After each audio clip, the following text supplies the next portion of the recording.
திண்டுக்கல் மாவட்டம் வேடச்சந்தூரில் திமுக நிர்வாகி இல்ல திருமண விழாவில் கலந்து கொண்டு பேசிய துணை முதலமைச்சர் உதயநிதி ஸ்டாலின் திமுக கூட்டணியிலிருந்து காங்கிரஸ் விலகாது என்று சூசகமாக நம்பிக்கை தெரிவித்தார்.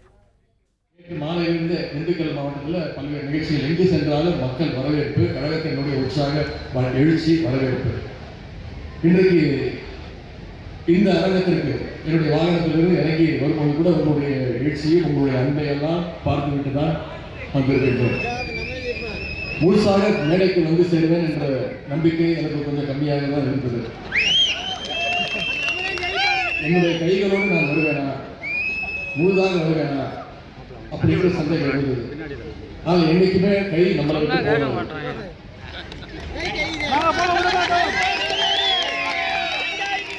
என்னோட கையை சொன்னேன்,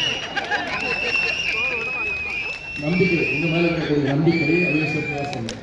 ஒன்றிய பாசிச பாஜகவுக்கு ஏற்கனவே எடப்பாடி பழனிசாமிங்கிற ஒரு அடிமையை சிக்கி இருக்கிறார். இன்னைக்கு அந்த அடிமை பத்தலன்னு மலை வீசி கேட்டுட்டு இருக்காங்க, வேற ஏதாவது புது அடிமை கிடைக்குமா அப்படின்னு.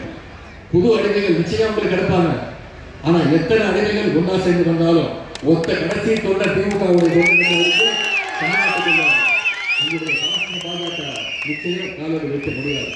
அதை ஒவ்வொரு திமுக தொண்டரும் நிச்சயம் அந்த பணிகளை செய்வாங்க. உங்களை ஓட ஓட வருந்துவாங்க. சமஸ்கிருத மொழியை எப்படியாவது தமிழ்நாட்டுக்கு முளைக்கணும்னு முயற்சிக்கிறேன்.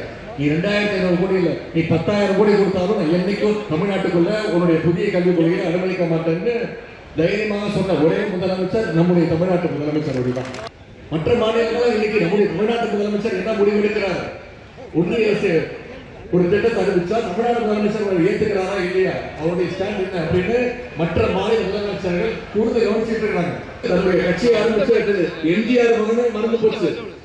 இப்படி திரு எடப்பாடி பழனிசாமி அவர்களுக்கு இப்ப யாரை பார்த்தாலும் அவருடைய மூஞ்சி திரு அமித்ஷா மூஞ்சாகவே தான் தெரிகின்றது.